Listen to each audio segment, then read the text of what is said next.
Good morning, everyone. Happy May. Feel like the weather was better last month and this month somehow, but hopefully it'll pick back up. I'm happy to get our May Borough Board underway. First off, start with the roll call. So I don't see CB1 here, but CB2. Here. See CB3. I think maybe CB4 is joining virtually right now. Oh, CB3. Perfect. I feel like the weather was better last month somehow, but There's a delay I'm happy to get our main broadcast here. So we have CB4 is on virtually, CB5. Todd here. CB6. Here. CB7. Here. CA, everybody with us virtually. CB9, President. CB10 will be joining us shortly. Xavier is under the weather, so he won't be able to join us, and Believe the same with Catherine. But unless there's somebody who's here on their behalf, just please let us know. all right, I think with that, would like a motion to adopt our agenda today. So moved. Seconded. All in favor? Aye. Opposed? Great. Next, I'd like to adopt the Borough Board minutes from last month. Valerie, we did get your correction, so we did make that. Thank you. I know it was a minor correction, so I think with that, if anybody wants to make a motion to approve the minutes. So, second, Second. great, all in favor? Thanks, any opposed? Seeing none, all right, I will give, very, very brief as I can, for President's report on behalf of Mark. So first, for everyone here, you should have at this point received all of your appointments, reappointments, you should have received.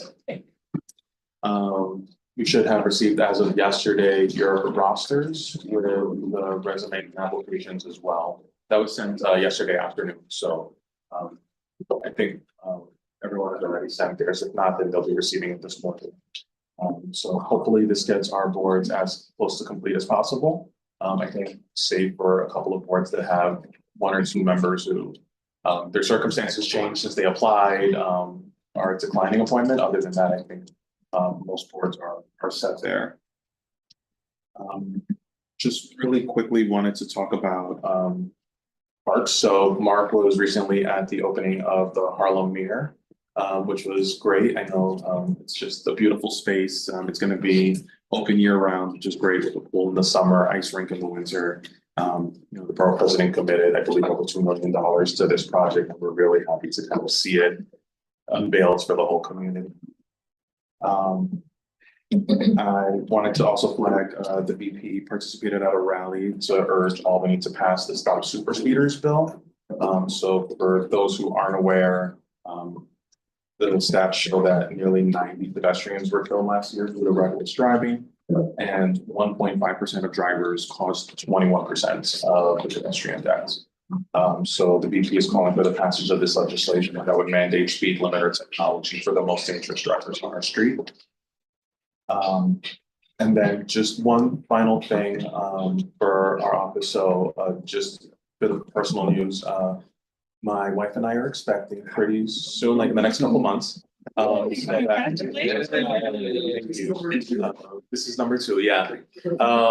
But just to say, probably somewhere around July, I'll be taking some leave. So probably see me for another borough board or 2, and then I'll be on parental leave for a little bit. But just wanted to give everyone the heads up, and I always recommend, please reach out to me either now or somewhere between now and July. If you have any requests for presentations or anything like that, I love to just have everything kind of squared away and people committed to making presentation for Borough Board when I'm out. So that's it for me. So yeah. You want how many community board branded things for survey? Oh, I'll just collect all the trumps. Yeah, there you go. All right, I'm going to now pass it to EDC, who's gonna be giving a presentation about innovation pieces, is that right? Yes, correct. Let me have your presentation up here. Let me share my screen. And then for our folks here, just so you're aware, this item is a voting item for the borough president, for Councilmember Rivera's office, which Eddie is here on. Thank you, Ed. And for CB6 for Sandy.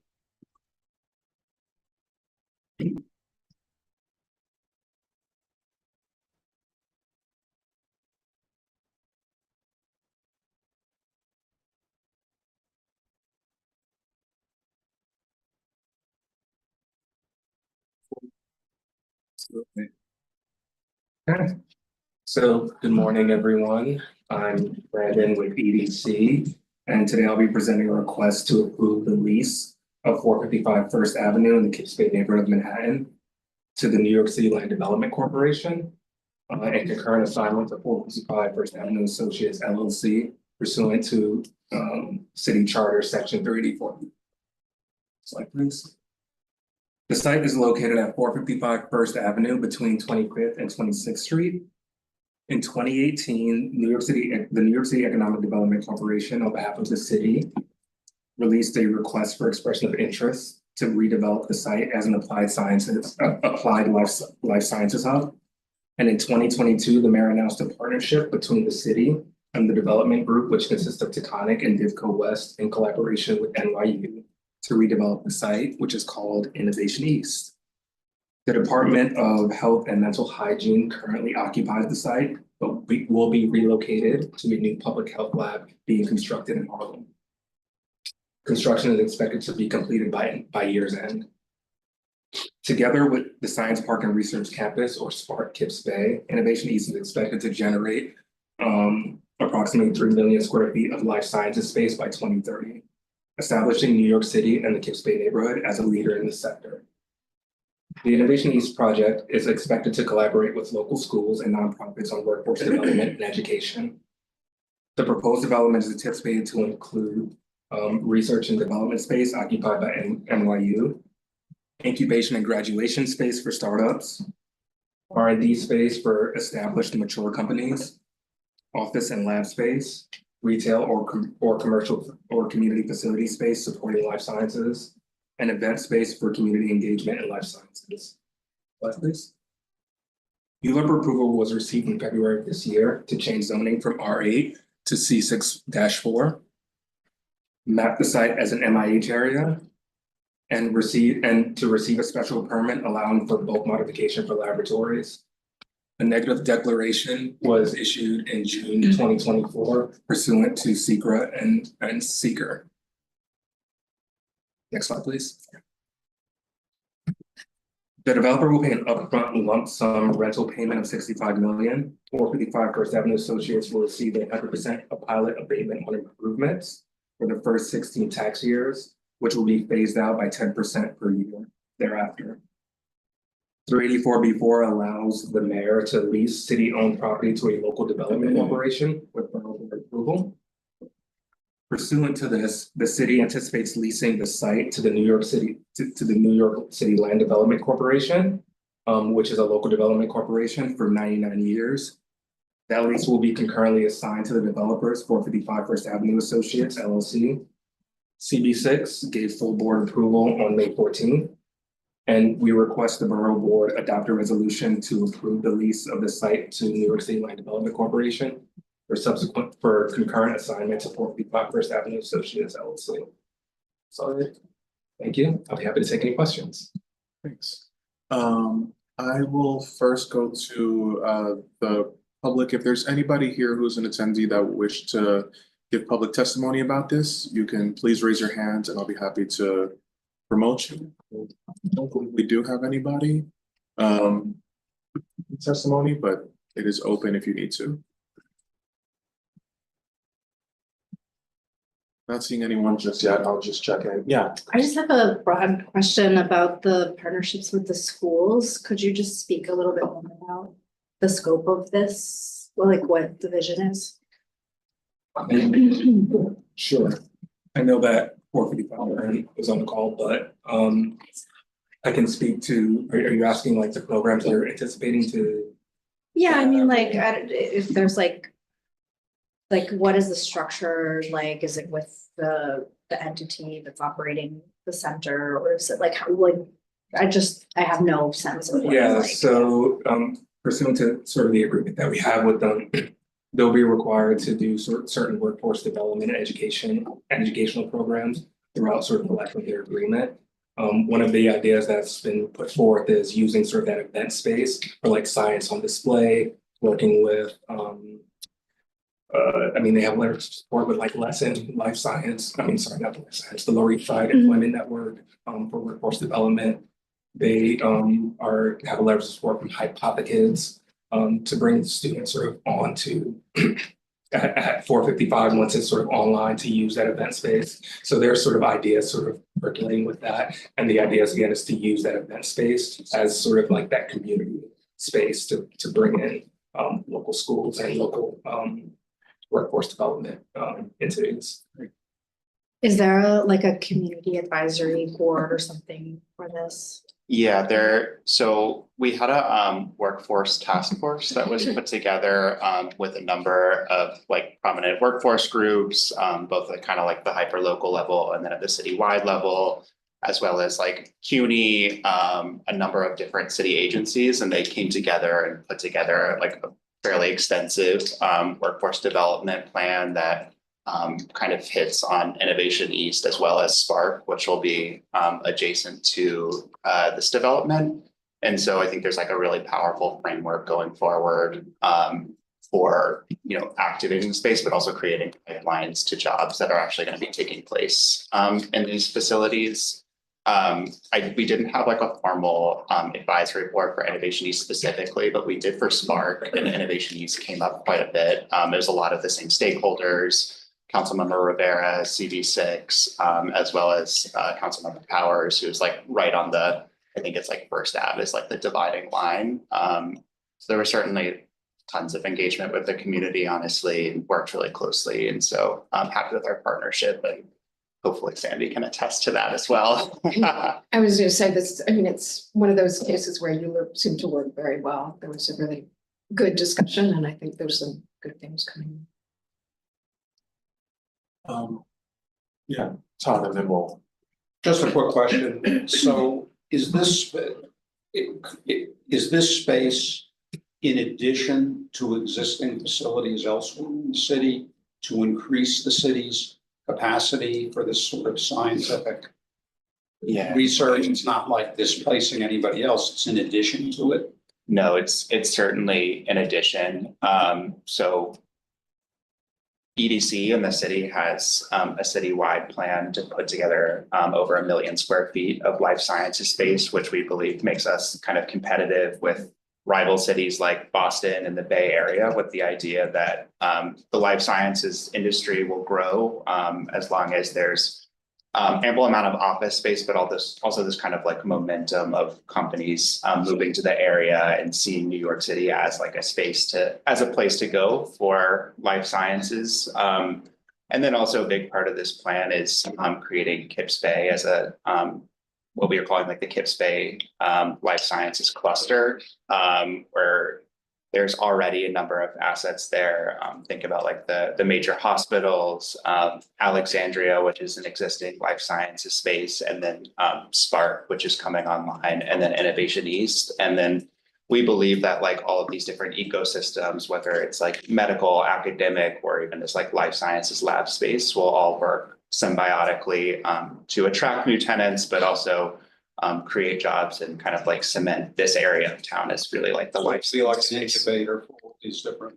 That's right, and it's really important for like these early stage companies, because it's difficult in a city like New York if you're a startup and you want to build in New York, but it's difficult to find office space where like you can be a young company and you can grow and you can innovate. And so that's like a big part of this strategy of Innovation East, which I think has like over 100,000 square feet, or maybe I'm wrong on the numbers, but of space that's going to be used for these kind of incubators. So I assume that CV6 went through all the all the hearings and made their suggestions. Many Right. hearings and more, yeah, many meetings. Can you just repeat? I couldn't quite hear what you said. What are the facilities that are gonna be, that would benefit the general public? It was event space, laboratories, office space? Yeah, so there's this multi-purpose space that's on the ground floor.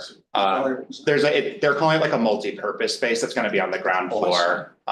But there's gonna be like dedicated kind of event space. It'll be used by Innovation East for like their own events, but it'll also be used by the community, whether it's CB6, there was a commitment in the points of agreement for monthly like use of it for community board meetings, like whether it's a committee meeting. Yeah, always smart. they know. that, we I like that, know. we can just make that. Same with Spark, so you guys have a template if you need going forward. But it'll also be used for these kind of like workforce development events, and they already have like an impressive list of partners that have been going through the whole process with them, Lower East Side Employment Network, Hypotha Kids, which we mentioned before. And what is the square footage of the event space and permanent space? Do you want me to go back to the slide? Yeah.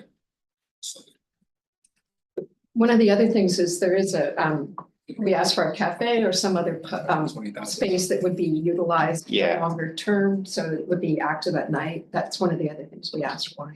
The reason, well, Very in CB5, obviously, but Yeah. that's my neighborhood. I live in. Borough. Yeah, So the lack of a big public space, for events, certain types of events. I mean, in the past, we've used the Hunter College yeah. facility. It's great that, if that's going to be made available to the Yeah. public. So thank heavens. I know, and we had a few community events for like Spark and Innovation East, and like I was the one who was trying to find the event space, and so I definitely sympathize with you. And I'm in the business, so, I run a conference center myself. so Okay. I'm always, the city needs more of it and more of it that's affordable. Yeah. for public use. That's great.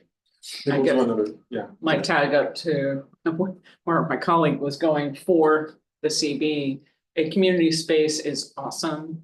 The question that I have is what will be embedded in the community space? Is it just a raw box, or will there be AV equipment because it's a life science building? Will it have microphones? Will it have, ability so that the community board can walk in without schlepping?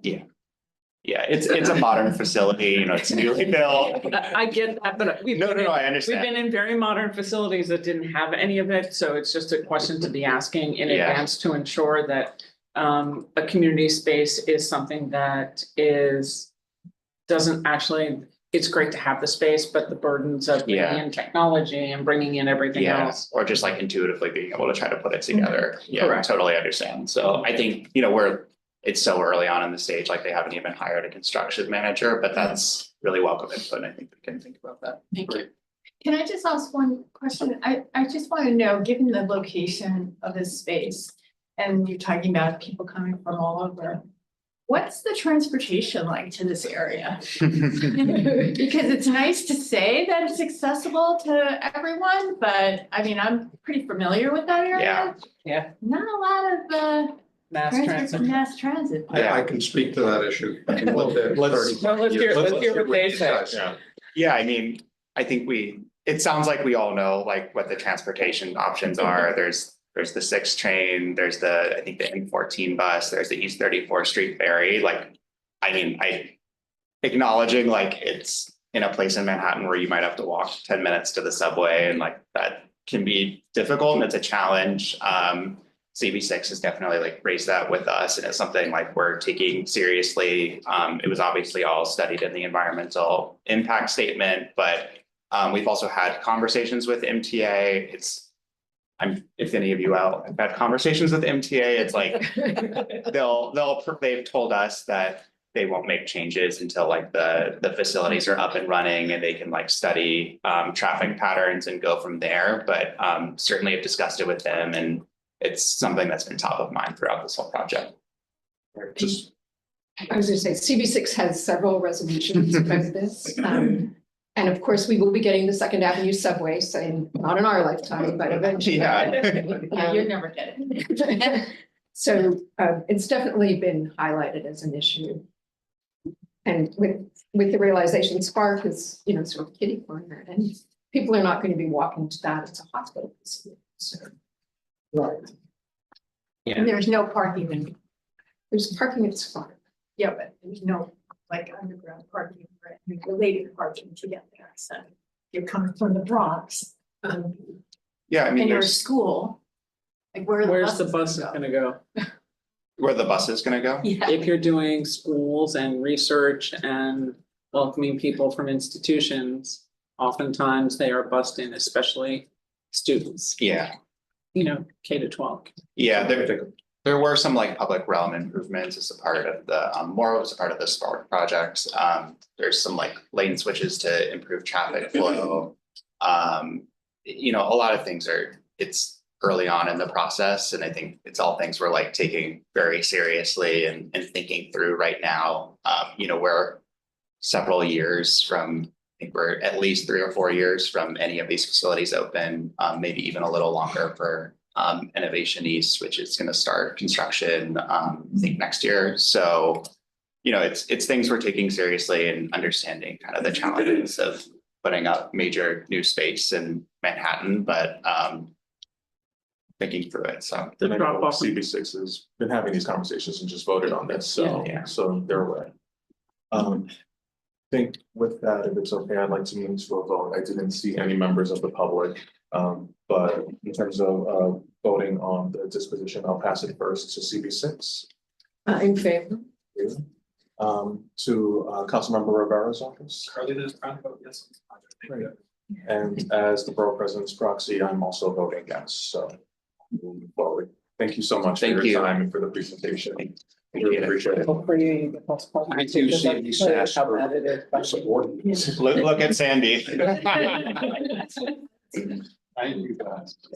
You need it. I'm happy to move over to chair reports. We are in May, so I will pass it to CB5. Okay, so.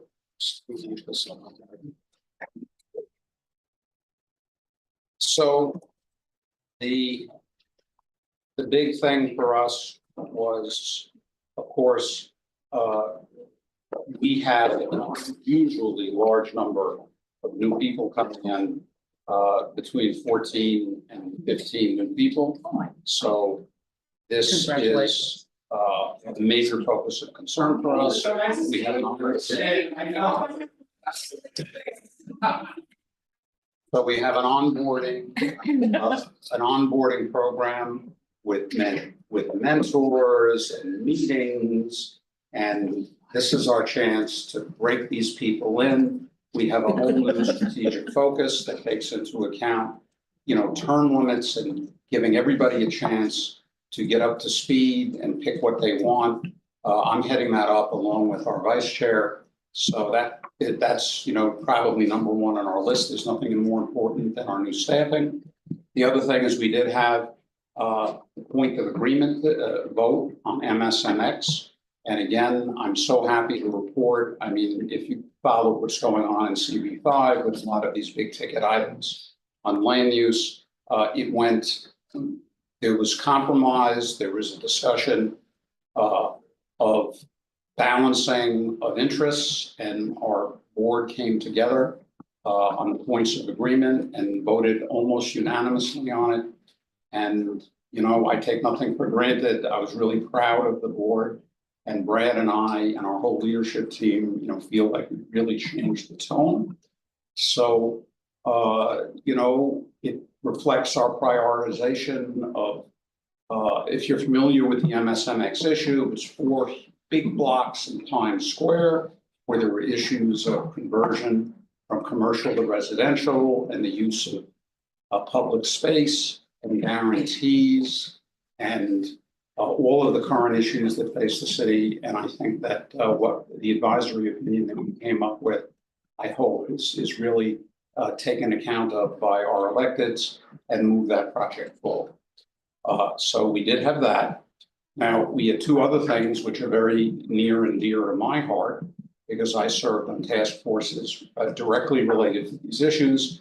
We updated our open restaurants and outdoor dining procedures to bring them in more in conformity with what the state and city regulations are, and this is also for cannabis. So this was based on a year and a half of experience.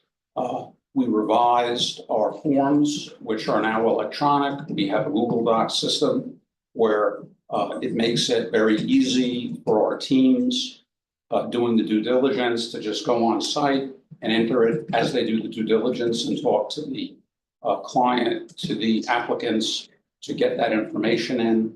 And I think that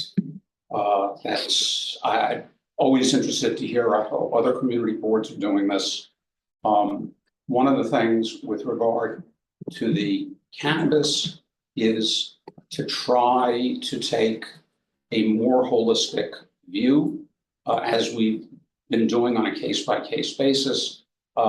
We brought the distance requirements so that we're not making decisions based only on distance requirements, which ended up causing us to reject virtually, not reject, but advise against, virtually all of the applicants, which made no sense because many of them, were good applicants. So this is going to give a more realistic and holistic advisory and approval process. As far as the open restaurants, it's something similar. We've streamlined and limited the number of questions to only those that deal directly with time, place, and manner. And we're going to do our best to, during that process, to double check the distance requirements, which, we have found when we send our due diligence teams out, we have forms now and a priority on just double checking the important measurements. And I guess those are really the big things. And I'm happy to pass it back now. Thanks so much. I just wanted to speak on a couple of things first. We did have the Borough Board Reso on Midtown South this past month.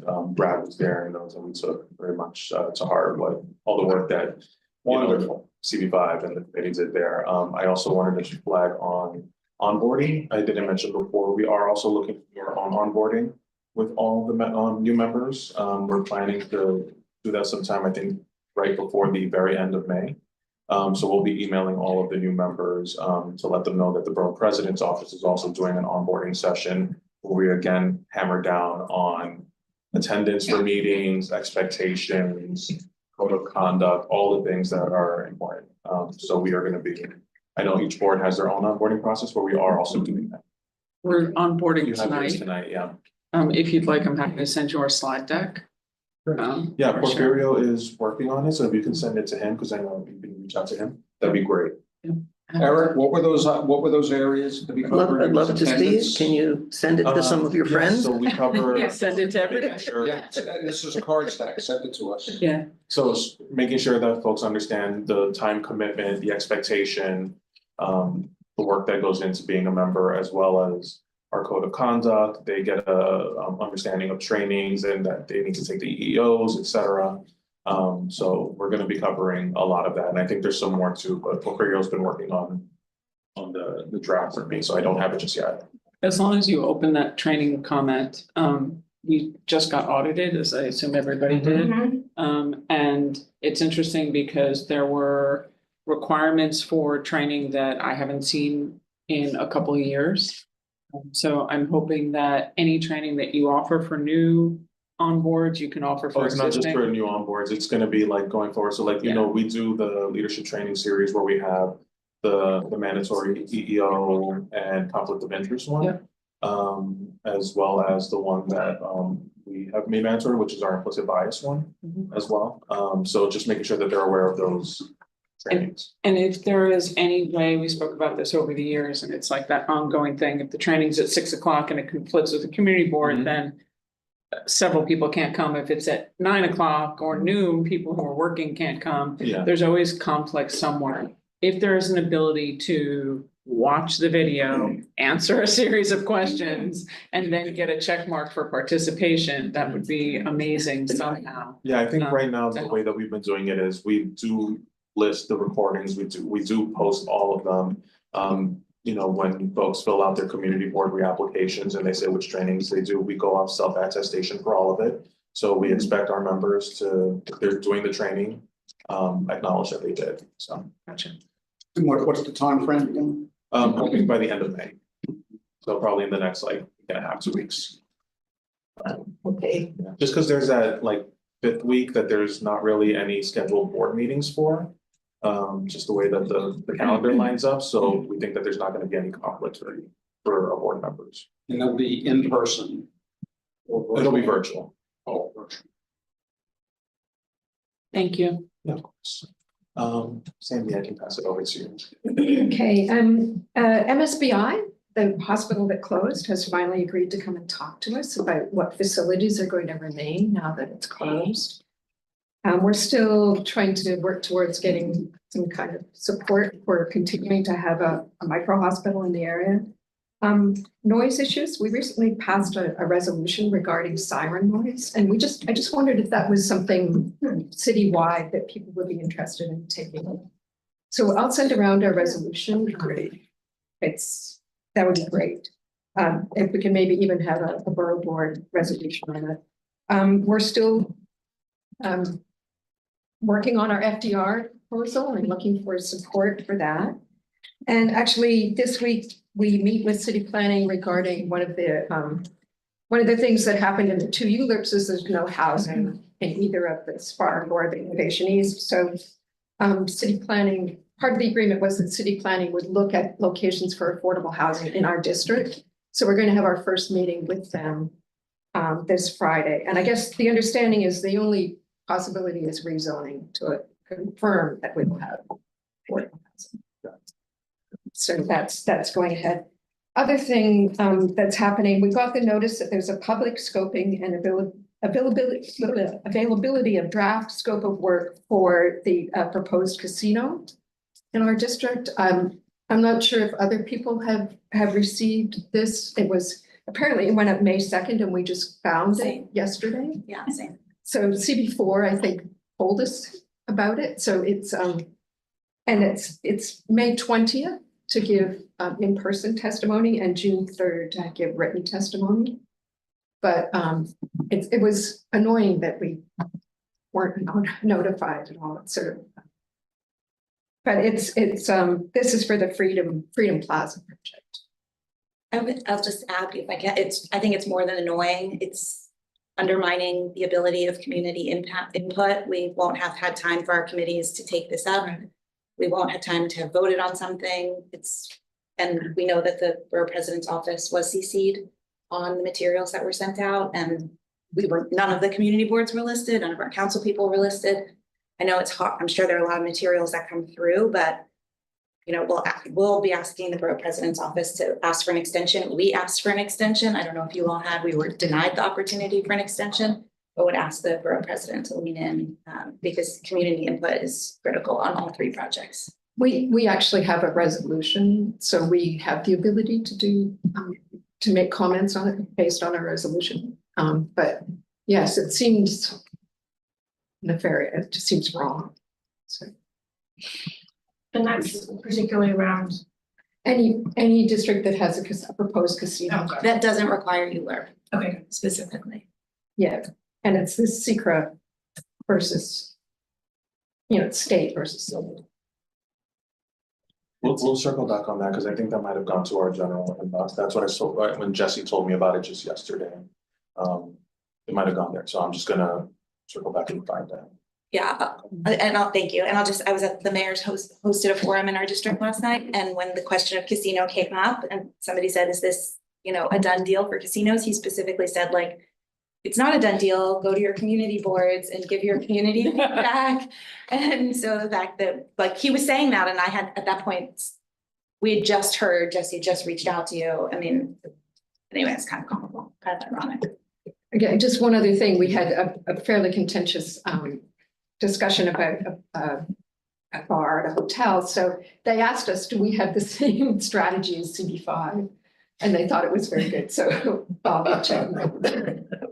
We don't. Glad to hear that. Good job. Yeah. Anyway, that's it. Thank you. Thank you. Just on the siren noise, yeah, if you can circulate that with everyone here. As long as the boards are in a comfortable place where they want to bring it to a borough board resolution after they've consulted and brought this to their boards, we're happy to discuss, but Yeah. I always want to give everyone the opportunity to bring it back to their members. We have a resolution on this that's maybe 2 years old, but that we've done a fair amount of work around, so I'll share. Is it general noise pollution or specific to sirens? Sirens. I'll pass it to. We're busy onboarding and contacting 9 new members, which is about par for us. And trying to get them all lined up with committees before we break for the summer. It'll be something of a sprint to try to get that done, because we normally like to give them a month to shop and express their preferences as part of that process, but we'll see. Our May full board at the beginning of the month passed unanimously, which is highly rare for us, a resolution calling on city planning to add to their plan text amendment for the ABC site. Designation of the site is C411, which is comparable to the new R11 zoning designation. That would trigger 20% mandatory inclusionary housing. If they agreed to do that, it would be the first use of the new zoning designation under City of Yes, citywide. Now, the city planning has taken the position that they are not going, they are in the process of preparing a text amendment for the site. We know very little about it, and they have not yet agreed to come and talk to us about it. They've also said that they are not addressing affordable housing in that text amendment. And our unanimous resolution was designed to try to make very clear to them that that's what the community wants. And we will, continue to do that. City planning has taken the position that we, along with Councilmember Brewer, should negotiate with the property owner, which is Extel. Yeah. Which we have done, and there has been no movement in many months with them. So that's really been their position, and we're not sure exactly how much flexibility is there left in this issue. They also say, well, you have 2 years to figure this out because it will take that long to do demolition, but this particular version of city planning may or may not exist after December. So that becomes a sort of moot promise. 2 years there. for demolition? Hmm? 2 years for demolition? Well, yeah, that's what they're, It's like the Borough-based jail site. right. Yeah. It's a huge site. It's the last large buildable site on the west side. And we care a great deal about what happens there, so we'll see what happens. There's a strong push from some of our board members to address the pilot program the NYPD has announced to issue criminal court summonses for serious e-bike traffic violations on 14 high traffic corridors in the city.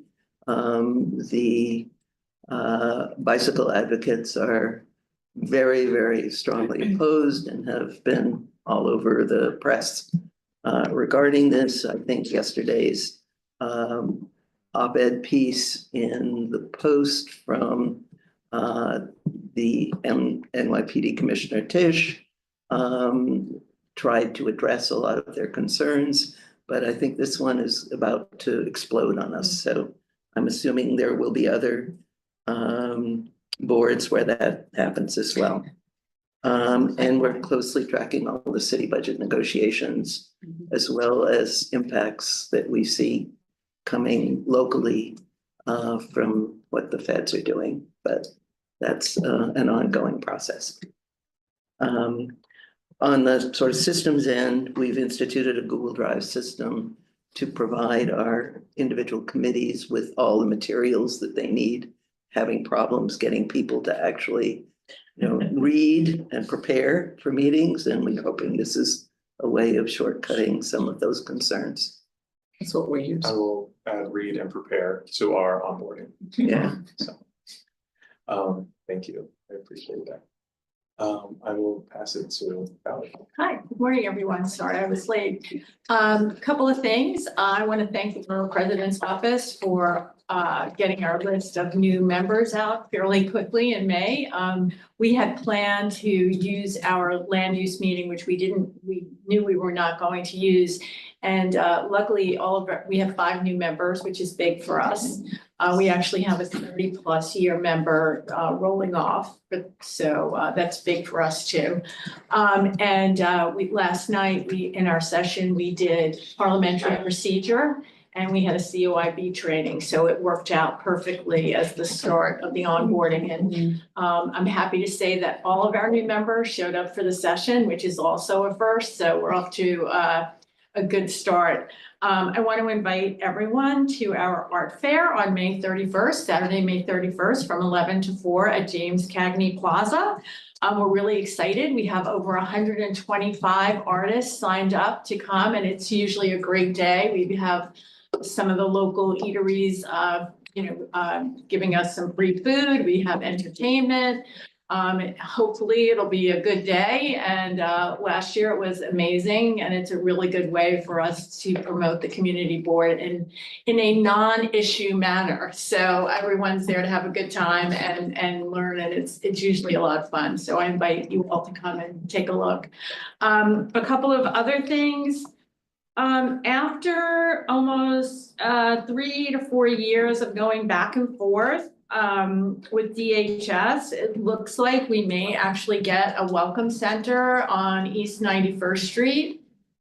We got a notification about another shelter, and then we went to the meeting and they said, oh yeah, and we're doing the one on 91st Street and it's gonna open up in September. And we were all like, excuse me? Oh yeah, we've been working on that.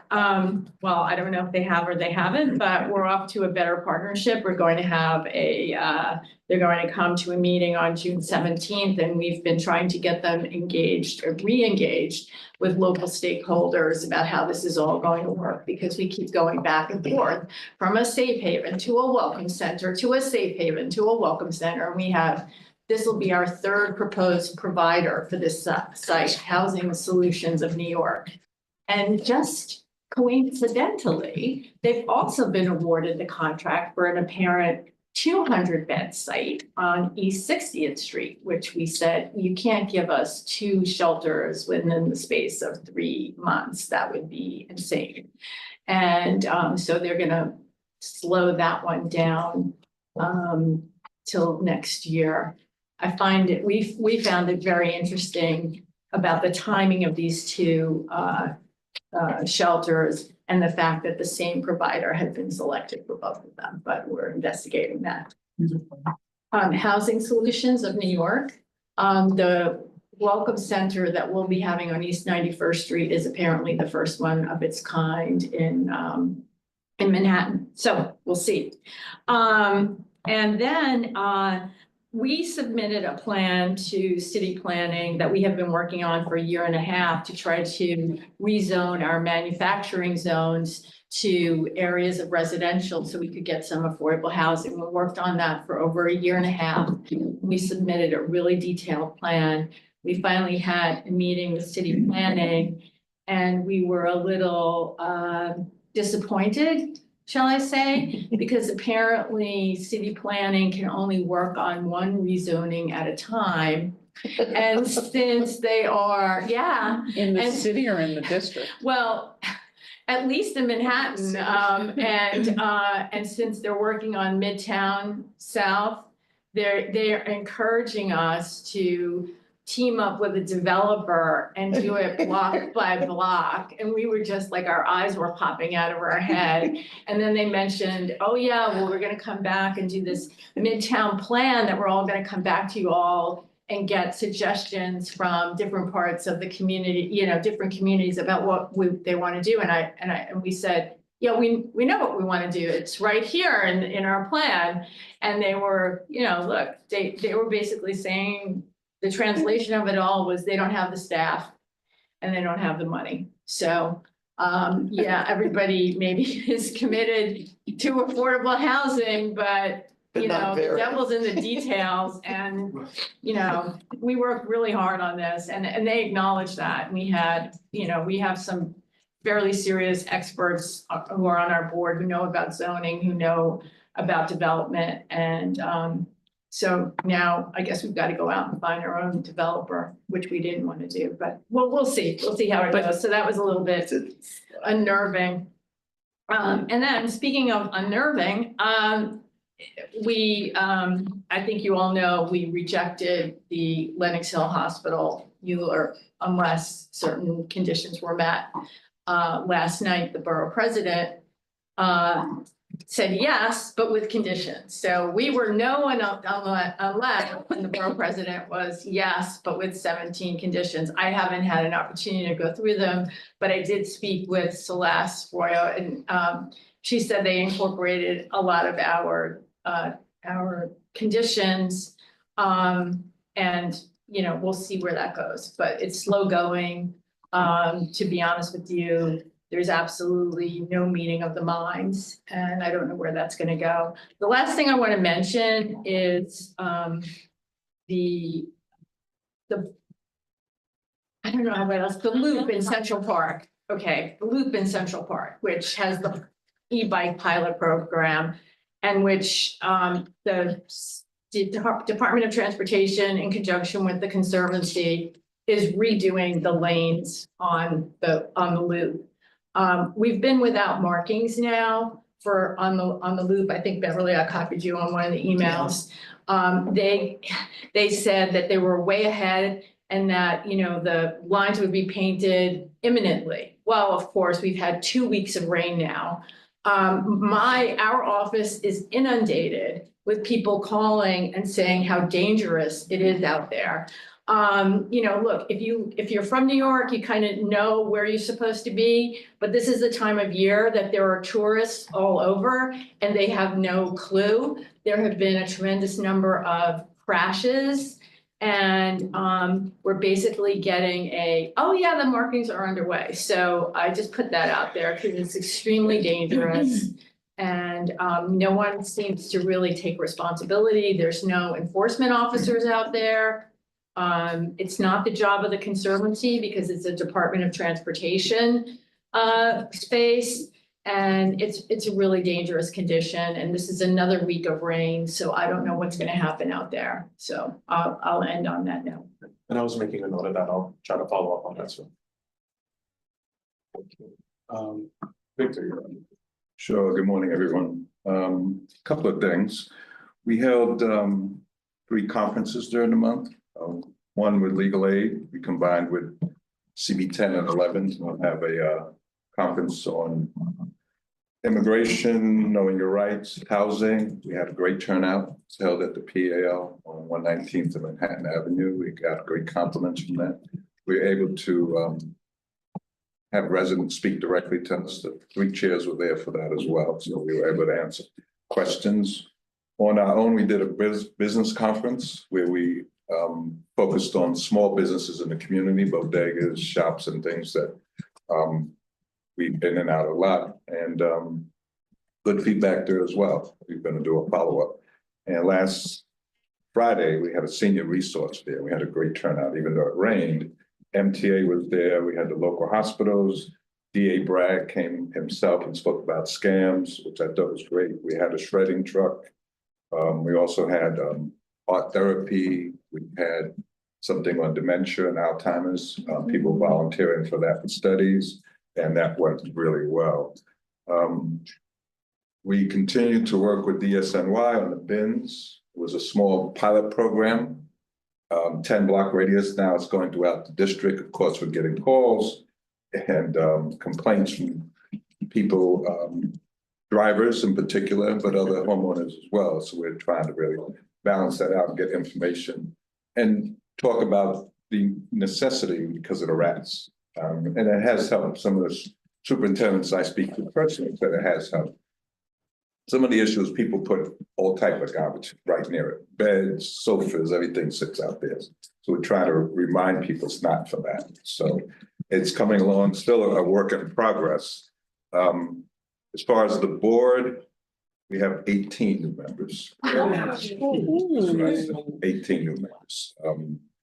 So we're gonna have to do a lot of training and thank Derek for getting the list out. To general boards tonight, we got the list Tuesday. So we haven't had some problems contacting people. So that's the most ever. I asked.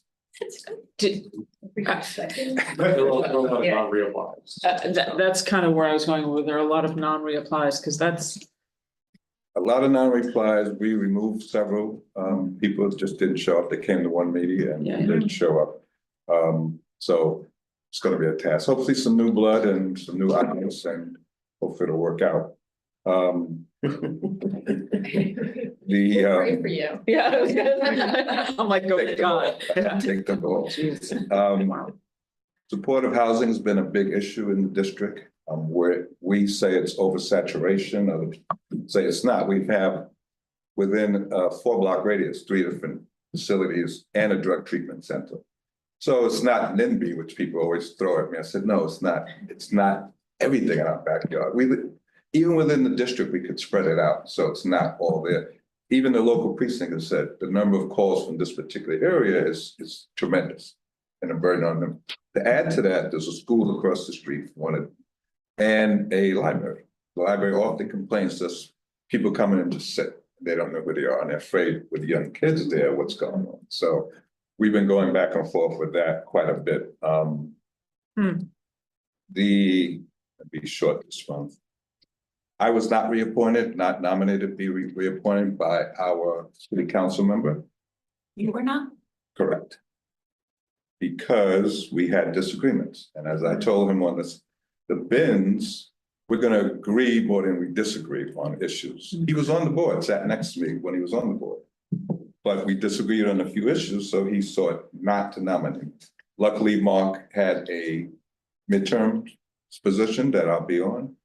But I was flabbergasted. I mean, we could disagree and we could agree to disagree, but to knock you off the board is something else. In addition, 2 of our long-term co-chairs for housing were knocked off the board. One's a preservationist, historic preservationist, does work throughout the country and no longer on the board. So the feeling on the board is just very intimidated and broken. Really, people called me all through the week asking, is this for real? Is this for real? I said, it's for real. They said, you weren't? I said, no, I was not. Luckily, Mark saw it to reappoint me. A lot of it has to do with housing issues, I say. My board is saying, well, if they take money from real estate people and we reject some of those issues, then they push back. And that's what it looks like. So we'll do the best with what we have. We have 18 new people to work with. And some of the people who won't be on the board are very supportive. They have outside groups they work with and they'll help us with the go forward. But that's, yes. I would hope you would appoint the preservationist would be willing to serve as a public member so that you don't lose the Already done. intellect and talent that Already they done. have. To add to that, the former chair, Barry Weinberg, didn't reapply, but he is a public member already. So he'll be working with us. So we do have some backup. Yes. I just want to say, we had a lot of similar issues in CB5, as you may know, over the last 2 years. And it's been really hard for us to pull our board back together after some people who were reappointed. And, you know, my own personal feelings about it were that, you know, it's difficult when people are knocked off based on a single issue.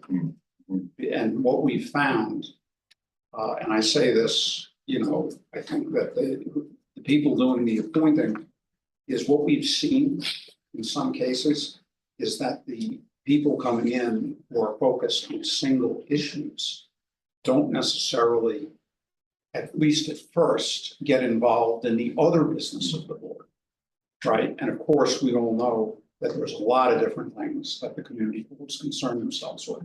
So we've been able to build bridges by getting some of these new people to focus on things other than housing and zoning, which of course are very important.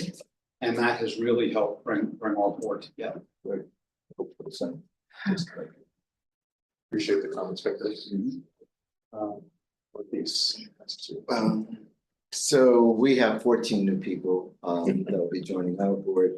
I believe 14, which I just got that list yesterday. I did send out an email to everyone, as well as to those who were reappointed. There were some people who were not reappointed, and so we'll have to, I expect that there'll be some healing that needs to be done on our board. So I am also like started exploring with some of my cabinet, like a retreat and trying to build some more with the new members and kind of onboard them. And so we're staked out on trying to have a retreat this summer. How many? 14 new people.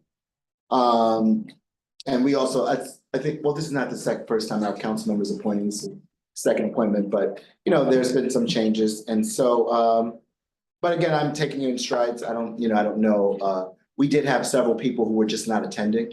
So some of those the appointments are not necessarily that people were pushed out. There was a lot of open seats as well right now, because I think we were down to a board of 44 at one point. So we're filled the vacancy. So one of our new members is our former district manager. So we're looking forward to working, with him. And I think his experience and his background will be a good part of our board, or asset to our board.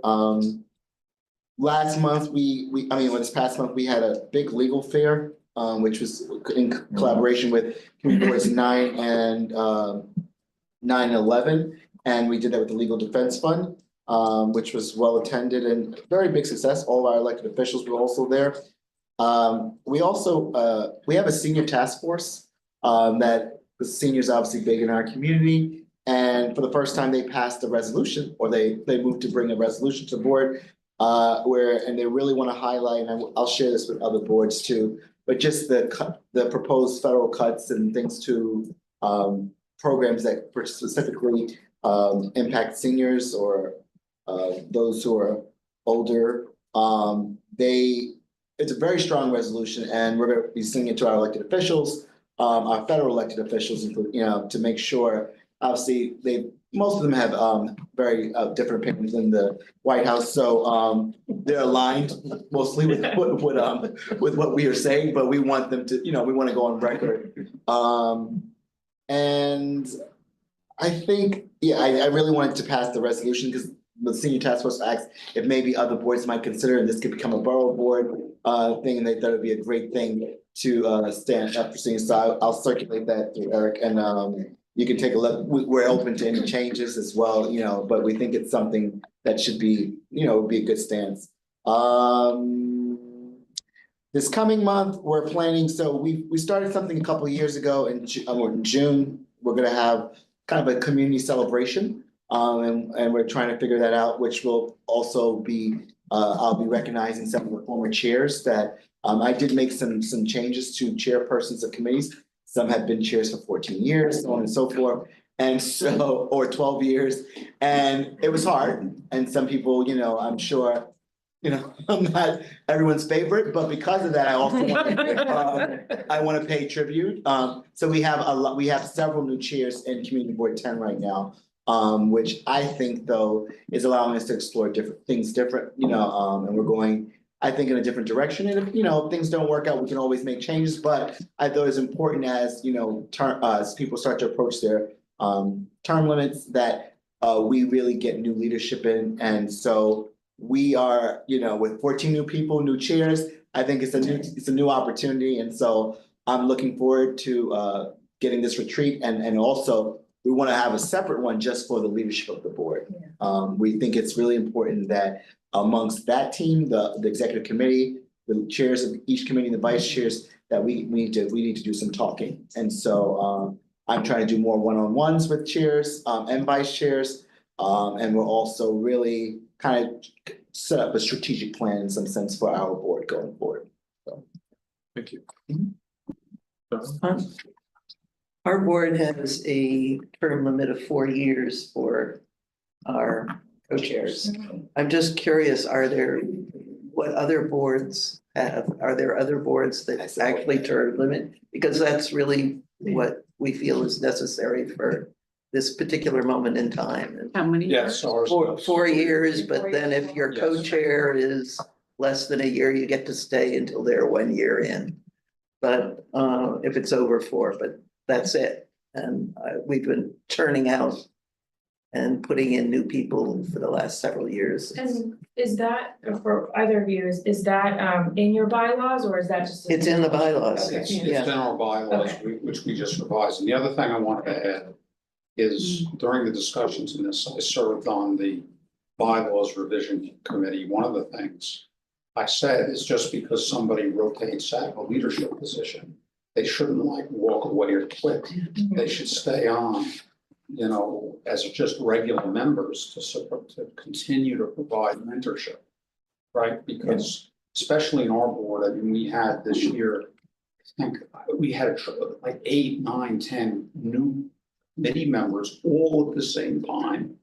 Right, it was just, you know, as somebody who, I was mentoring multiple, as vice chair, I was mentoring multiple committee chairs. It was just, ideally, you'd have not just 2 people, but, you know, a pool of people that have rotated off membership positions and are helping the new people coming on, you know, maintain your, you know, your experience, resources. I think, Yes. We have 5 years for committee chairs and 3 years for board chair. Yeah. And I think even 5 years is a little bit too long now with an 8-year term. So, yeah, we may try, it's in our bylaws. I think one of the things that we've seen, even I tend to, so in our efforts to get the training going, we took co-chairs and put them up in the chair role and are in the process of having the chair become the co-chair and then fizzle out, as they say, in order to get the institutional knowledge. But even what I see with the newer members who have been appointed within the last 3 to 4 years is what probably would be great to have as part of a training thing for all board members in the institutional when you become one is A, how to write a resolution, B, how to find consensus within a resolution, like in verbiage, because the 12 of us around the room all hear something, but it's a little bit different. And a lot of times what happens is the resolution gets written, it gets written by somebody who's an advocate about that topic in the committee, it gets to full board, and the rest of the committee is like, that's not exactly how that went. We voted on something, but the verbiage is a little bit off. So I think that in the process of training, that then leads to very long community board, full board meetings, and a lot of angst back and forth.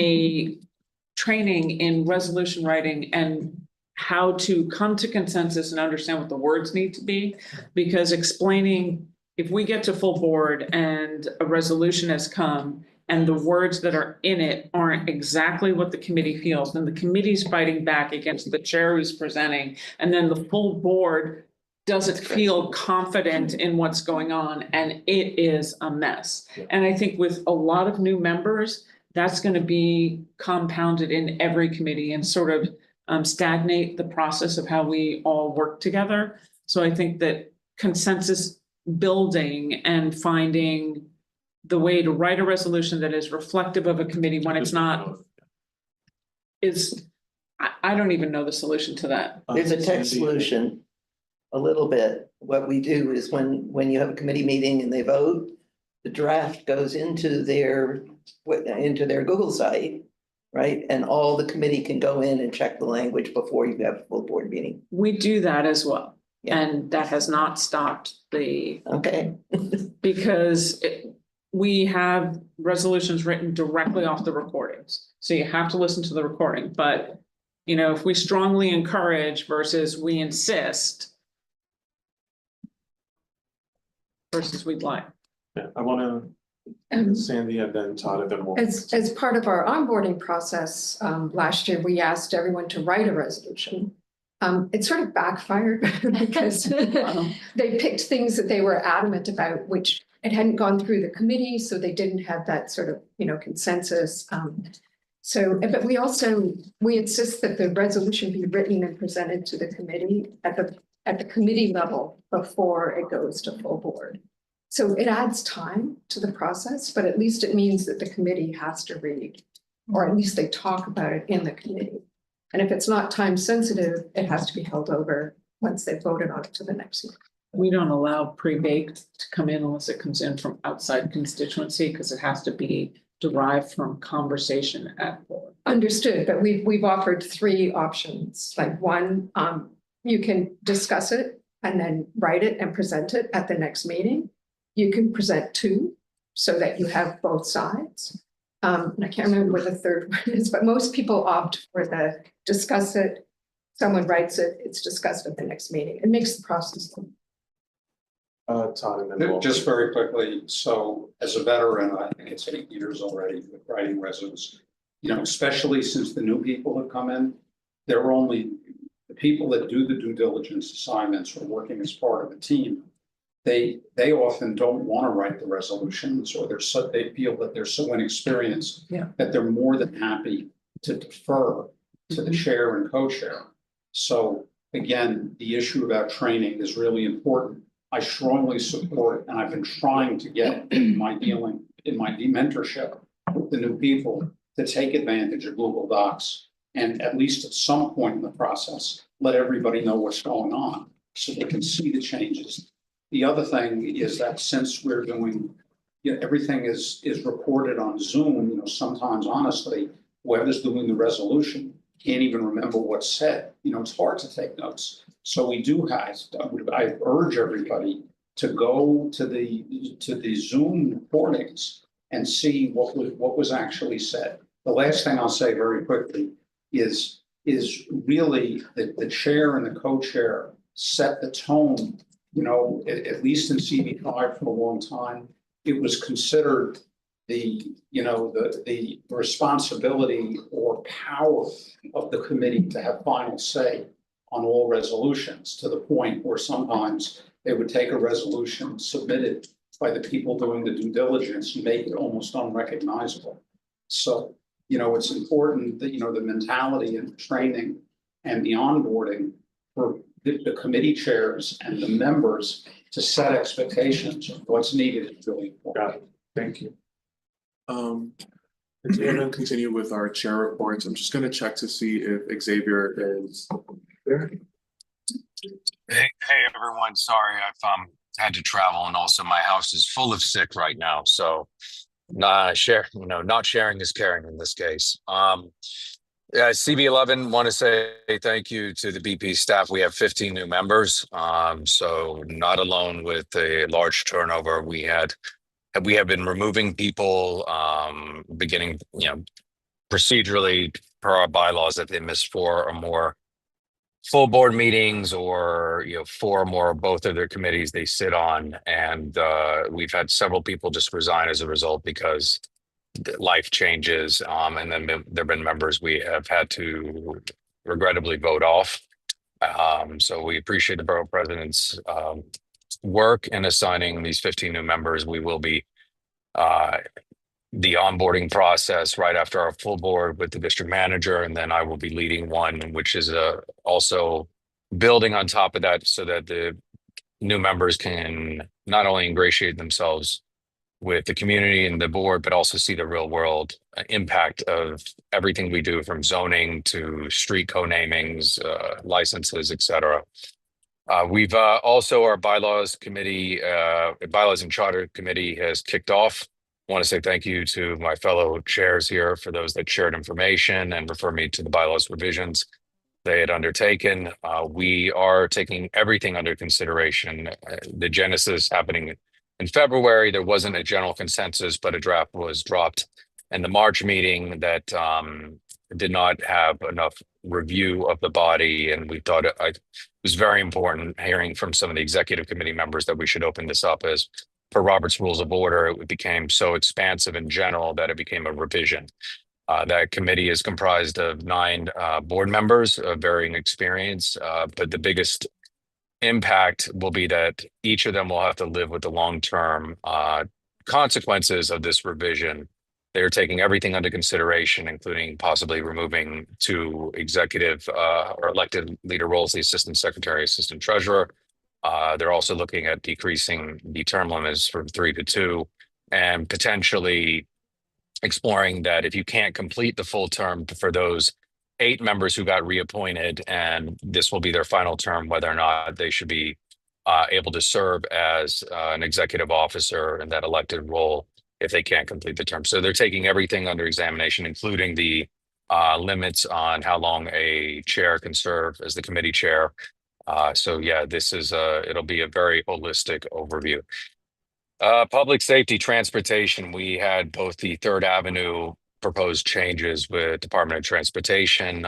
We took a position that we would support, but under protest, and gave a lot of exceptions as to why we felt this was under protest. They didn't provide a lot of information, which they have been providing to other boards when they take these large revisions to our streetscape. 116th Street with the bus lane they're putting in, as I'm sure you know, with our CB8 that we share on 96th Street. When they put in that bus lane, that we've received also a lot of complaints about that, including congestion and safety issues. 96th Street and Park Avenue, for example, we've asked for street crossing guards because there have been a lot of near misses with motor vehicles, cyclists, people running red lights, turning against the light as well. But we'll have our final presentations with 116th Street this week, and we'll be weighing in on that with that redevelopment. We continue to have challenges on with the opioid crisis. All of our subway stations tend to have people those suffering. Using in the subway stations on 103rd, 110th, 116th, and 125th. We still try to work with our partners to get assistance, but it's an uphill battle at this point in time. We're also working with Civitas to engage with the Esplanade. For those that may not know, from the pier on 117th Street, we were supposed to have further funding up to 117th Street, so a 10-block section that, due to escalating costs, that funding did not come down from EDC. And that is something that we are chasing down in collaboration, because we'd like to see that equitable investment in our neighborhood and a potential ferry down the line at the pier there. Other than that, we had our Earth Day event over at the Barrio, and that was a wonderful time. We will, and the final bit when it comes to onboarding, and appreciate the mention to our legal aid. So I don't need to mention that again. Event with we are having an uptown social mixer with 9, 10, 11, and 12 coming up.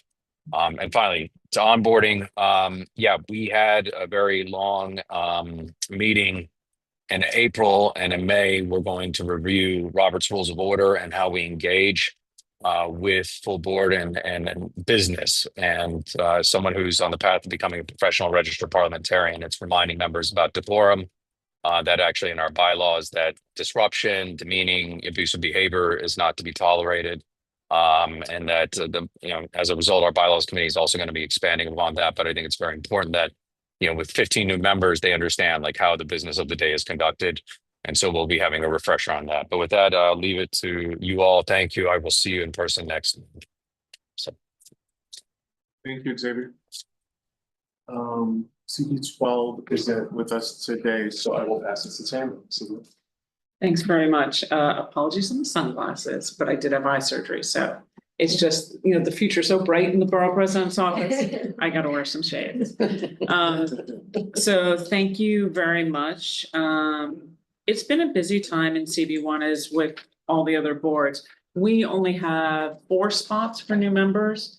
We have a lot of people who reapplied, which is interesting because as soon as we sent the welcome packet to all 4, one of them said, you know what, I really don't have time to be on the community board. I'd like to rescind my acceptance, which I'm really grateful that they did that, because I'd rather have people who understand the time commitment and are willing to go to meetings. So it's just very interesting to see the huge turnover. I expect CB1 will have a lot of that starting next year. We had a lot of controversy about the seating rule change with pedestrian plazas and open streets. We understood the need from DOT to to put something in for DOT for exclusive seating because there are no rules for open streets, but our concerns had to come with pedestrian plazas. It's a multi-level concern. There were lots of people who encouraged the exclusive seats, but in a pedestrian plaza, the rules were made. For example, if the space is 1,000 square feet of a total square footage that allows 333 privatization seats. The rule change talked about total square footage of a pedestrian plaza and an open street, did not take into account anything such as trees, shrubberies, inaccessibility, etc. So the feeling on Community Board 1 was it truly becomes privatization of public space that was supposedly designed to increase public asset, not provide additional development. No one was against kiosks, selling things or anything, just the privatization of the seats, which then goes back with, we had a restaurateur come and apply for an open streets permit because they said it was significantly less expensive for them to file for an open street than go through open dining. And while this may only be one street, it does set a precedence for a conversation that we really should, as a city, be looking at the process for everything. And if it's cheaper for them to apply for an open street, how does that expand around? That doesn't make a lot of sense, and we've brought that before DOT our concerns. We had an in-person state DOT is having public input sessions, both virtual coming up in June. So if you haven't seen it and you do walk across 9A, drive across 9A, bike across 9A, or up or down 9A, please, we'd be happy to share if you haven't seen the flyers. It's really important that there is feedback from everybody, not just a small group. And then we'd also like to note that we have a street that's being closed off to become a pedestrian plaza. And the community board, it was one of the most highly contentious streets with the developer screaming at community board members. And yet, on the environmental public hearing, the community board knew nothing. The city council person knew nothing. There was no notification.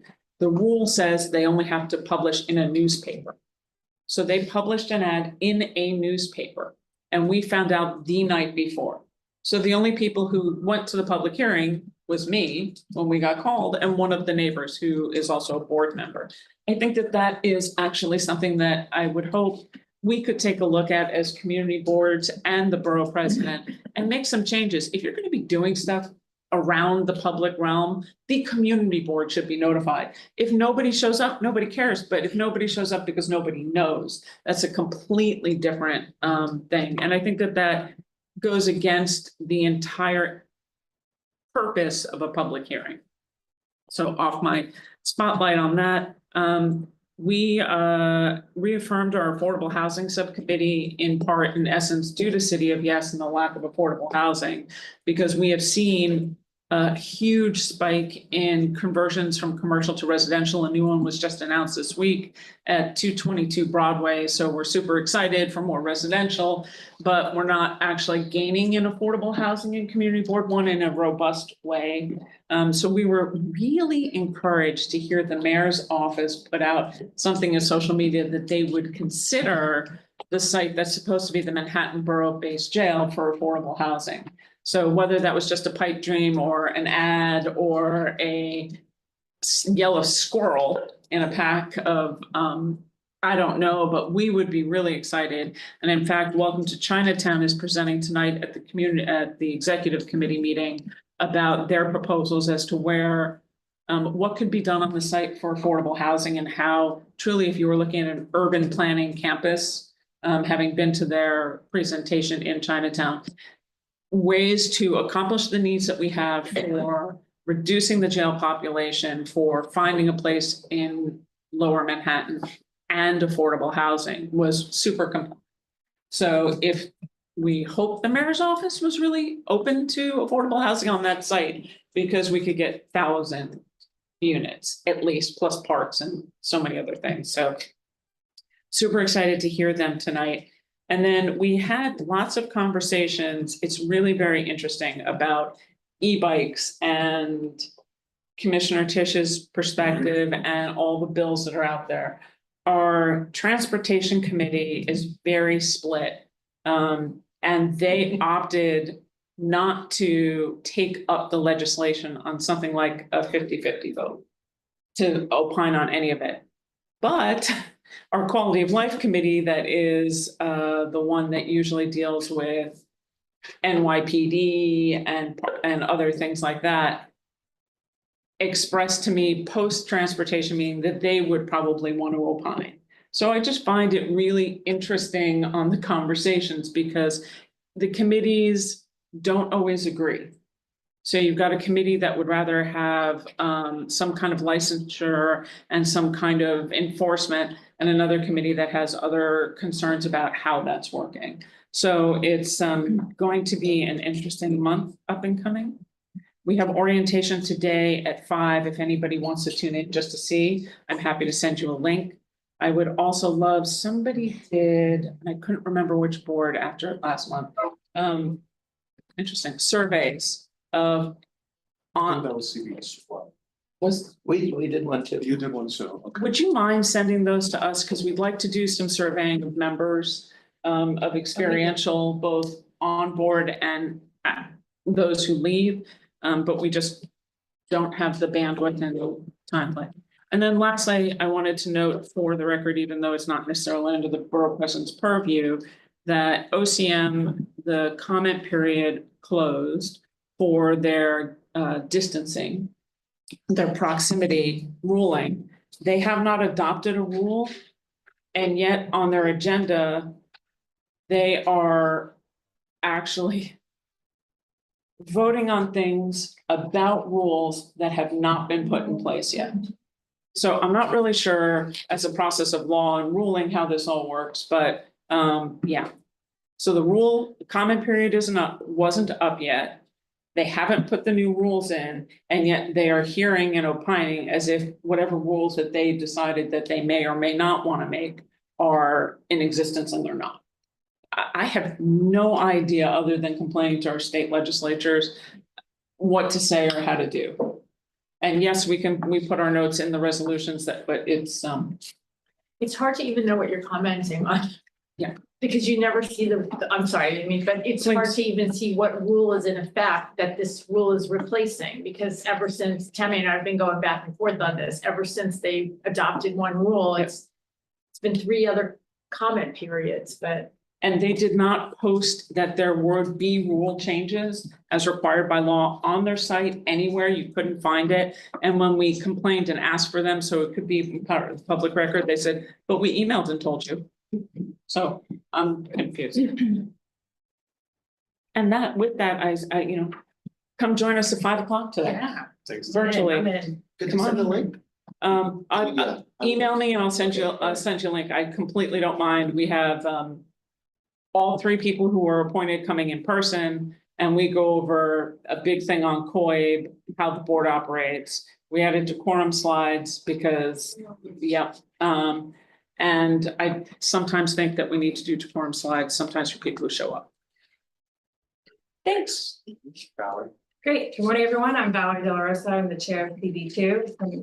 That are new to me, so I'll just reintroduce myself. I want to preface my first 2 issues to report on with this framing. Dining Out NYC is a success in CB2. We have twice as many outdoor cafes compared to the pre-pandemic sidewalk program.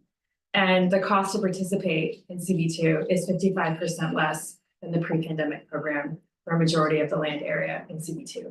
But the 2 key issues that I'm looking for input from this group is regarding ADA guidance that's been omitted in Dining Out NYC materials. So we have CB2 has raised concerns about the near total absence of ADA guidance in the public facing materials on the Dining Out NYC website. And I'm happy to share around it's a 4-page deck, I'm not gonna, but it shows what it looked like on a certain date and how it's disappeared and a link to it.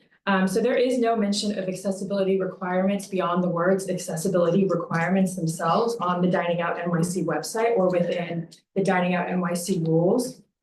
Instead, ADA-related information is actually buried on a 311 knowledge page for outdoor dining complaints under accessibility, where it does outline 4 bullet points that are requirements that are in the ADA law, the federal law, and that it says that like all restaurants must comply with these 4 bullet points. One of those bullet points has been removed by the agency. I knew it was going to be removed, so I do have it like in an email that what they were removing, because we continue to get. There's a lot of confusion with operators as to what they're exactly supposed to do. We have had an operator testify that they have been sued by ADA for outdoor seating specifically. So the website on 311 also includes a link to an outdated PDF from the Open Restaurants program that specifically addresses ramps from the Mayor's Office of People with Disabilities. And so what we are looking, this lack of transparency just really undermines accessibility. And we are asking, I would like to find coalition with this group here, and we will put together something formally, but I just wanted to put on everyone's radar of asking DOT to publicly and clearly state those ADA requirements for operators, for residents, for the public, for everyone on Dining Out NYC, and then to ensure that that guidance is where it should be, and then to also have MOPD, the Mayor's Office of People with Disabilities, and DOT collaborate on that. It is a specific line item mandate for a specific role at MOPD to specifically work on dining out NYC. And I think this is a borough-wide issue, so I just wanted to bring it up here. And then the second one related to that is we are starting to see a trend of ad hoc parking sign requests that are related to outdoor dining. And as I said, it's a success in terms of participation in our district. But what we're finding is that there are opaque proposals coming in for parking sign requests specifically for no standing anytime to be changed so that operators can participate in Dining Out NYC. And so we placed a moratorium on parking sign changes related to outdoor dining until the program's been fully rolled out, because we also know that once we open up that door, that we're going to open up the other door, which is residents coming in requesting parking sign changes so that roadway cafes are not allowed on their block. So it's not a good urban planning principle to have that in piecemeal. And so that's something that we are continuing to see, but they are coming in very opaquely. And then once we did, we realized like what the reasoning is. So that's something, I don't know if anyone else has seen that. And the last 2 very quickly is I'm seeking input on affordable housing affordability models. We have a cross subsidy model that's being proposed for Gansevoort Square. I won't go into all of that. So if anyone has experience specifically, has that model worked in your district? Have affordability levels been meaningful? And were you able to influence the unit mix or terms? I would love answers to questions on that. I'm just looking to gather insights so that we can push for smarter and more equitable use of the public land. That's the Gansevoort Square project. And then just to share a call for, we're looking to share the cost of a consultant on looking through the charter revision commission, both of the different reports and how we can address those. I know, I think we've I think Mark our district manager has reached out to all of the other district managers about this, and that there is some interest. And so I'm just going to make that call here in case that hasn't been communicated yet directly to you. So please reach out to me if you're interested in sharing that cost. I think there's a lot of shared knowledge that could be just really combined there. So I think that is all that I have today. And we have 8 new board members and 1 vacant spot. Wow. We did ask about the ADA accessibility being a borough board thing. Community Board 1 did a couple months ago because we did a resolution. Because we noticed that the outdoor dining is required to be ADA compliant, even for restaurants that are not and who are grandfathered. So you can eat in the outdoor dining space under ADA requirements that it's required to be ADA compliant, but there's no ADA compliant bathroom for the patrons, and there's no ADA requirement guidelines for it just I'll send it to you. Yeah, and without going into too much detail here, but I will say we do have someone very strong on our committee who this is has called up the Department of Justice and is an advocate of this work. It's her very personally, she's one of our very young board members. There are very specific things in ADA Title II, and specific sections that state that when a public entity such as DOT licenses public land to a private entity, that they are responsible for ensuring that that licensee adheres to and has guidance on ADA. So I'm happy, I have that specific language. Like I said, I'm happy to get into details, but I would love to collaborate. I think something more formal will be coming out from us. And Tammy, I'll reach out about your resolution. Yeah, please circulate that. I mentioned for a board resolution, I'm happy to. Okay. Circulate. Hopefully I'm not jumping ahead for you in there, but I know that you've been working on an affordability study, so I don't know if that kind of correlates with what you were saying. Sure. Okay.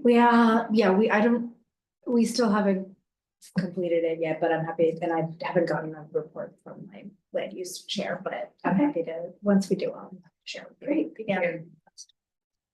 And I'll pass it to you for your report. Sure, yeah, I'll keep it short because I have to be on a call kind of soon. So just to start off, this conversation has been helpful in terms of a lot of what you all are working through with new members. So thank you for sharing. We have 4 new members, one of whom already resigned. Yeah, I know. Just four. Well, That's they very declined- manageable. They declined the appointment, yeah. Okay, decline the Yeah. appointment, sure. So we have to fill that vacancy if possible. We had one member last month who was served for like 45 years. So it was nice to give him his flowers and recognize his service, but he didn't reply. So we will miss him, but grateful for his service. I wanted to bring up one thing. We had some conflicts that we were dealing with regarding hiring. We were considering delegating a hiring of an assistant district manager to the DM because we've had a lot of issues with hiring as far as we have to ratify all hiring, and a 30 to 60 day process is pretty untenable for people making, the salary that they're making at an ADM rate, to be able to wait until a decision is made between 30 and 60 days. But so we were having a lot of back and forth and trying to figure that out with the law department, but we were just wondering how, I think my DM was trying to confer this with other DMs throughout the city, but just curious if anybody has dealt with this in the past. Reach out to our district manager. Okay. We have a lot of turnover, but we go fairly quickly to onboard somebody. And you do Yeah. ratify, the board does? Yeah, Okay, we do go to executive session at the end. does it in an exec, okay. Yeah. Let's see, we've been talking about also, joining or appointing a task force to the Charter Revision Commission. I've been trying to work that out and trying to balance perspectives and who would be good to kind of contribute to a resolution with the little time that we have to submit testimony for that. Let's see, we also, in addition to the affordability study, we did decide to move forward on the economic development City of Yes, like hyperlocal study, and kind of take a look at how it affects and what opportunities our community has locally to the new zoning changes. Most of who are completely unaware about them. So Are you doing that through like someone, like a volunteer? no, we had some extra money in the budget.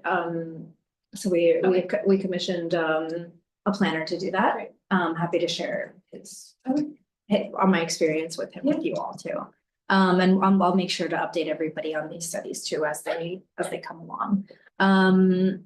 I think that's about it. Yeah. I'll wrap it up with that. Thanks. Yeah. Hi, everyone. I will also be brief. A lot of what I was going to discuss was shared, but I just want to make sure we are clear that we are concerned about the casino scope of work, not just for the one in our district, but with Times Square. being neighboring, like the opportunity for community input is really critical. On the issue of board training, which Tammy, I think you brought it up earlier, not in your report, but the trainings that we're asked to do, you know, I'm hopeful that we can find some synergy. I know we spoke about this, but find some synergy since we all have to do it. Not all of us have nyc.gov emails, and just kind of having a more coordinated approach for that, even if that takes a while to get up to, you know, to get set up. It just feels like the current process doesn't feel thorough or efficient. Similarly, on the topic of, we did do a survey around board engagement, and we have a board engagement working group. We don't have nearly as much turnover as the rest of you, but you know, we do have many people who've been on our, not many, but several people have been on our board for 40 years, recognizing term limits and just all of the necessity. We would love to see other people's materials. You mentioned around orientation, but just all of the kind of, again, the materials that are consistent that we would want to share with our boards. And I'm even wondering if we should have, like, we use Dropbox, sounds like you use Google Drive, but if we should have like a borough board shared resources folder, so we could just drop stuff in there. And Yeah. I know it would be hard to organize, or could be chaotic to organize. I'm sure we have different systems that we like to use, but just where like shared materials could live, just for resource. And The only recommendation I'd make is that you can do that amongst yourselves, because if we were to facilitate it, it'd have to be a Microsoft team setup, which not everybody may have access to, so but happy to support how we can. okay, Yes, I made that exact recommendation to our community board. Because I have my own huge collection of documents that we've used over the years. And if we all join forces, we could post it and curate it at some point going forward. And that could be a general resource. You know, the other thing I made a recommendation about was there's all sorts of, you know, classic fiction and nonfiction books about the history of the city and urban planning and whatever. If we could make those available for our new members, that would be so incredibly helpful.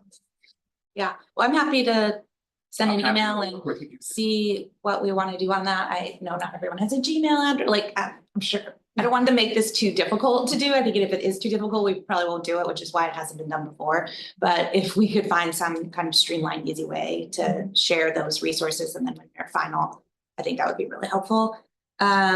We're also, we have a housing plan, affordable housing plan that we use in CB4. It's been incredibly beneficial because we go to our electeds. Last year we did a big press conference, got New York Times coverage to say, like, these are the sites we really want to lift up, and here are what we think is possible with City of Yes. And just some sites have already kind of thankfully moved through a process working with ESD, which has been great. But we are working on revising that, and we'll be happy to share that with you as a model, though the current draft, version is also on our website and available. And I mentioned the mayor hosted a town hall last night. It was not very well attended. There were a number of conflicts in the district. I suspect that it may also have to just be the mayor himself. But I'll just note, and maybe this is more appropriate for my board and for the executive, but though it was not well attended, there were 7 questions asked of the mayor, and each one was something that our board is focused on and working on. And we're always saying, like, do we really know what are we hearing from the community? Do we really know what the issues are that people have? And it was gratifying for me that the 7 things that were brought up were things that we are constantly tackling and dealing with. And so I felt like happy that the board really does seem to have its finger on the pulse of the issues. With that, I'll conclude. Thank you. Yes. I mean, the housing studies, I know we've reached out to your board as well, but it's something that it seems like citywide we're trying to do. So maybe going back to that sort of shared resources, we've approached a couple of data resource places, and if more people are involved, they're more interested in doing it. And usually they ask for some money. It's not a lot. So we're starting the process because we have a land use rezoning working group and an affordable housing working group looking for CB1 as well. I'm discouraged to hear that DCP was like, yeah, we can only do one at a time. Because I kind of thought to what everyone's, DCP is a city agency that works for the people of New York, so the people of New York should not be told to go to a developer to get what you want. I find that. Well, they said, you know, we needed to do our own EIS. I said, well, eventually you'll have to do the EIS, so why, you know, anyway, Yeah, let's, it just, I mean, it process just, seems we're broken. gonna keep moving forward and we're not gonna let that discourage us. Sorry, just, Beverly, then Andrea. A quick question on this idea of a repository across the various. Does everyone have access to Airtable? Because that's sortable and you can put it, and you can actually find things. If you go Google Docs, you're in a mess. So I would think that if we're going down that road, maybe figuring out how to use Airtable for it would be great. Is that free or you got? It's not free. No, No, good, so we use both. Sorry, we use both Google and Airtable, maybe. Jessica, you know, since you're the one who started the idea, if you could just put out like a poll that says, do you use Google, Dropbox, Airtable? Or have knowledge, and that way we can maybe amongst the 12 figure it out. And then, and I'm sorry, who was the one who wanted a survey? Okay, great. I'm all about surveys. I just had an idea because I was deliberating Me this too. among my DM and some of the leadership about putting together some kind of like syllabus or like CB3 syllabus, especially for new members who are newer to the neighborhood, like don't understand like what ULURPs we've engaged in, what are the timelines, like some of these projects multi-year. But I wonder if, I don't know if this is something the BP's office can contribute to, but I know there's a borough historian. I wonder if there's just like some kind of syllabus that they can help us with. I don't I know. can talk to. Yeah, to Rob. It could, I Yeah. feel like it could be. Okay. Yeah. Can I mean, this whole thing about new members and not understanding the responsibilities that they've signed up to do. I would just like to know if over like the last 4 years, what is the attrition rate? I mean, when we went over the people who were applying for our board, 90% of the names, I've never seen anyone at a community board meeting. And I just think there needs to be just for, I mean, all the time that's spent picking these people. And it just seems like there should be maybe a little bit more rigorous requirements or, you know, to put these people on the board because I mean, I don't know about you guys, but sometimes I can tell right away whether the person is long for this world or, you know, listen, it's like not gonna happen. I mean, we balanced that with, I mean, everybody at a certain point was a new person on the board, right? So we have to balance out where we see people who are bringing skills in. We have people who work at, you know, in healthcare industry, who are architects. Some of you have asked for restaurant owners. You've asked for all these different things. So we are taking all these different things into account. There's no perfect mold to get No, I everybody that know, has but everything, they just but. don't even understand the time commitment. I mean, they think that they're gonna come and spend an hour a month. I mean, and it's just difficult. Well, like we've said, we're gonna keep hammering that, even again, with this orientation. We did it during the interview process. We've made calls to folks to let them know they're being appointed and what's being required of them. We're doing this onboarding, so we're continuing to push on that. I think the requirement of coming to a board meeting would be good, 1 or 2. We had the first meeting last time. The meeting ended at 8:30 and the guy said, are they always this long? He never came back. Never came back. Like, what? Yeah, just. I know you asked if they've attended a board meeting, but they just check off by Zoom, and that means they could have attended for 10 minutes. You know, they should be, and not everybody has in-person meetings, but I really think they have to attend in person at least one. Just, Okay. I think with that, if it's all good, we can take a motion to adjourn. I'll make that. Second. All in favor? I Thank you all so much, really appreciate it. I wanna-